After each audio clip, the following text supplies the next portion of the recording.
Customer is king. यसको Nepali meaning हुन्छ ग्राहक राजा हो। यो लाइन बिजनेसको दुनियाँमा धेरै युज हुन्छ। तर आखिर कस्टमरलाई किन राजा भनिन्छ त? तर त्यो जान्नुभन्दा अगाडि हामीले कस्टमरको मिनिङ जान्न जरुरी छ। High, my name is Vinay. This is day 4 of learning business from scratch.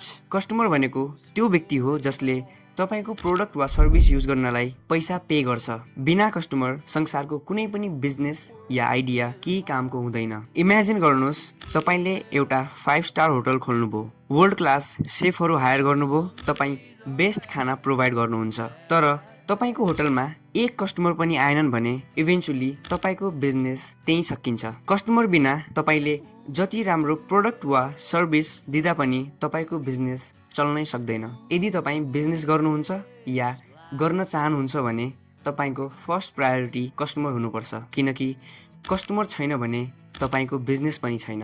भिडियोको स्टार्टिङमा मैले एउटा लाइन भनेको थिएँ, कस्टमर इज किङ। मलाई लाग्छ यो लाइनले कस्टमर कति इम्पोर्टेन्ट छ भन्ने कुरा मजाले देखाउँछ। के साँच्चीकै कस्टमर किङ हो त? तपाईलाई के लाग्छ? कमेन्ट गर्नु होला।